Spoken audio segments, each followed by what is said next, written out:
Generally लोगों का हमसे ये सवाल रहता है कि हम सब कुछ घर का बना हुआ खाते हैं, समय पर दूध, फ्रूट्स, ड्राई फ्रूट्स, ये सारी चीज़ें हम यूज़ करते हैं, लेकिन फिर भी जैसे ही मौसम बदलता है हम सब बीमार पड़ जाते हैं। ऐसा क्यों? तो इसके लिए आप एक एग्जाम्पल को समझिए। जैसे किसी दिन बारिश, अगर बहुत तेज़ बारिश हो रही है या अच्छी हवा चल रही है, तो हम क्या करते हैं, हम खिड़कियां को खोल करके, अगर हमें ज़्यादा ठंडी हवा चल रही है तो हम हमारे फ़ैन को भी बंद कर देते हैं। यानी कि बाहर के जब मौसम में कुछ बदलाव हुआ है उसके हिसाब से हम हमारे घर के अंदर भी कुछ चेंजेस लेके आते हैं। उसी तरीके से हमारा शरीर भी है। एक एनवायरनमेंट जो बाहर है, बिल्कुल वैसे ही एक एनवायरनमेंट हमारे शरीर के अंदर भी है।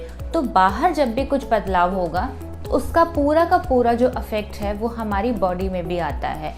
तो ज़रूरी ये होता है कि जैसे ही मौसम बदलता है हमें उसके हिसाब से हमारा लाइफस्टाइल और हमारे खाने पीने का जो तरीका है उसमें भी हमें चेंजेस लाने की ज़रूरत होती है। जैसे इस वक्त बारिश का मौसम चल रहा है, तो इस वक्त हमें जिन चीज़ों को ध्यान में रखने की ज़रूरत है वो ये है कि हम एक तो दिन में ना सोएं, दही को आप कंज्यूम कर सकते हैं, हरी सब्जियों को आप ना खाएं, रात में बहुत देर तक आप ना जागें। जैसे बाहर का जो मौसम है, इस मौसम में एक अजीब तरीके की ह्यूमिडिटी होती है। बिल्कुल वैसे ह्यूमिडिटी हमारी बॉडी में भी बनती है, जिसकी वजह से हमें स्किन के प्रॉब्लम्स हो सकती हैं, हमारे बाल ज़्यादा झड़ते हैं इस मौसम के अंदर। तो इससे बचने के लिए या जो भी हमारी बॉडी में जो इम्बैलेंसेस आ रहे हैं उसको बैलेंस करने के लिए हमें हमारे खाने पीने की जो चीज़ें हैं उनमें शहद का इस्तेमाल ज़्यादा करना चाहिए। थोड़े ही दिनों के अंदर बारिश का मौसम ख़त्म होने के बाद में शरद ऋतु शुरू हो जाएगी। तो ज़रूरी ये है कि हम अपने आप को बीमारियों से बचाने के लिए उस मौसम के हिसाब से हमारी लाइफस्टाइल और हमारे खान पीन में चेंजेस लेकर के आएँ। तो क्या ज़रूरी है? सबसे पहली चीज़ ये है कि दिन में अगर आप सोते हैं तो आप ना सोएं। हरी सब्जियां जैसे कि परवल है, कुंदरू है, ये सारी चीज़ें तिक्त रस की हैं, तो ये सब आप यूज़ कर सकते हैं। इवनिंग वॉक आप ज़रूर करें, क्योंकि इस पर्टिकुलर मौसम के अंदर आपके बॉडी का जो पित्त है यानी कि फायर एलिमेंट है वो बढ़ जाता है।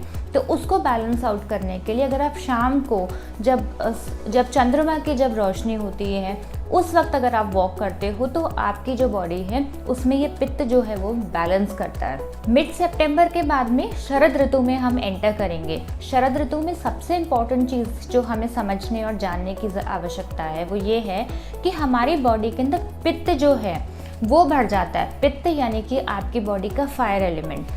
तो जो आपको एसिडिटी की प्रॉब्लम है या जो स्किन के प्रॉब्लम्स है वो थोड़ी थोड़ी पॉपअप करनी शुरू हो जाती हैं। ये सब ना हो इसके लिए कुछ बेसिक चीज़ों का आप ध्यान रखिए। सबसे पहली चीज़, क्योंकि पित्त बढ़ा है तो पित्त के लिए आपको थोड़ा जिनकी तासीर में जो चीज़ें ठंडी हैं उनका आपको इस्तेमाल करना है। जैसे आंवला है, किशमिश है, मुनक्का है, इन सब चीज़ों को यूज़ करने का राइट टाइम है। दही जो कि तासीर में गर्म होता है उसको बंद करने का समय अब मिड सितंबर के बाद से आ चुका है। बीच बीच में आप जैसे गर्म दूध में थोड़ा सा घी डाल करके अगर आप उसे यूज़ करते हैं तो वो भी आपकी बॉडी से जो एक्स्ट्रा जो पित्त है उसको वो रिलीज़ करेगा मोशन के फॉर्म में, जिसको हम आयुर्वेद में विरेचन बोलते हैं।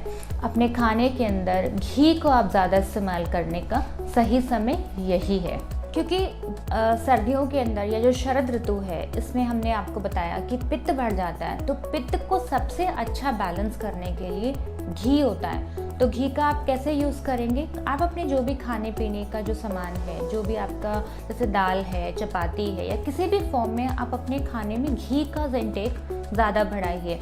आंवला, शहद, इन सारी चीज़ों को भी आप कंज्यूम करने का राइट टाइम है।